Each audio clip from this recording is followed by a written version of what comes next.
Tomorrow on Capitol Hill, Congress will dig into the Maui wildfire.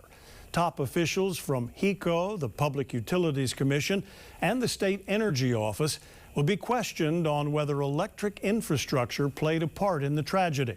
Gina Mangieri is covering the hearing, and she joins us now from Washington, D.C. A late good evening to you, Gina. Late good evening to you as well, Joe. You know, it's such a busy day here on the Capitol. So much attention as we went around Washington today is on the impending shutdown. But we're not here for that. We're here to ask about what is going to happen tomorrow when this hearing takes place, looking into the Maui wildfires. And I spent the day on Capitol Hill getting answers about what might happen tomorrow.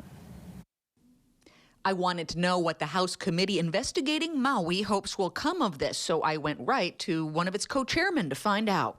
I'm going to ask about de-energizing the lines, which means turning off the power, why that wasn't done sooner, why it wasn't maintained until the threat was gone. When you have a clear threat, the National Weather Service was telling you a couple days in advance that there was a significant threat to the area.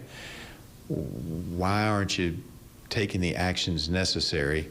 Always Investigating talked one-on-one with HECO's spokesperson about how its president and CEO, Shelly Kimura, has prepared to be on the hot seat. No, I think I really want to make sure there's not going to be a big reveal by Shelly tomorrow. So I don't know that anyone's going to be hearing new information about August 8th, but I'm sure there will be additional details about what we're working on and potentially what could be looked at in the future in terms of some of these extreme weather situations and how we're addressing those. So far, HECO has acknowledged its downed power lines appear to have caused a morning blaze, but the cause of the deadly afternoon flare-up has not been determined. The head of HECO's worker union is at the Capitol to monitor the hearing, too. This as the power company is battered by mounting lawsuits and facing a long and costly rebuild. Remember the people behind the company, right? So people's lives are impacted. And I mean, Maui, of course, the people that went through it, but also the aftermath in how it affects jobs and how it affects our future.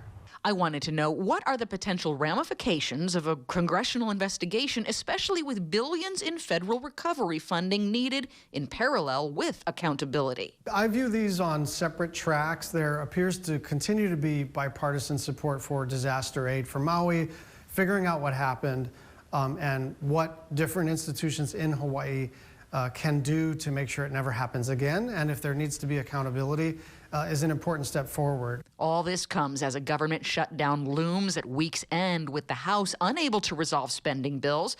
Meanwhile, a bipartisan Senate continuing resolution is advancing, but is still at the mercy of holdout House Republicans. There are too many of them right now who want a government shutdown and all the pain that will cause. As for the other officials set to testify at tomorrow's hearing, here's a preview of excerpts from their opening statements before the panel launches into questions. Mark Glick, the state's chief energy officer, says his office expects that the results of investigations will be helpful in informing additional measures and recommendations for limiting future wildfires and their ill effects.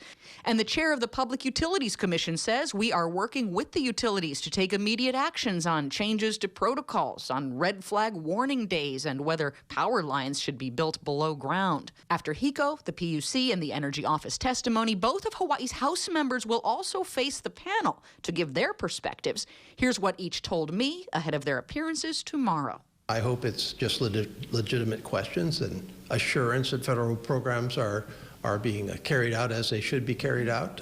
That's a legitimate thing for us to ask for. Clearly, if my colleagues want to really help the people of West Maui right now, the best thing for them to do is to keep our government open. And so again, I think it really is about emphasizing to our colleagues here just the scale, magnitude of what happened here, not just in terms of numbers, not just in terms of any technical responses or regulations, but really the human impact that this has had on our community. The hearing gets started at 10 a.m. Eastern tomorrow. That's 4 a.m. Hawaii time. I'll be here through it all. It's expected to take at least 2 to 3 hours. And not only will we be listening in, but we'll get reaction afterward, find out from officials what was covered that they feel can be carried forward, with constructive use, with the purpose of making sure that this doesn't happen again, this type of disaster, not only in Hawaii, but indeed across the nation. Reporting live from Capitol Hill in Washington, D.C., Gina Mangieri, KH12 News, working for Hawaii. Joe, back to you.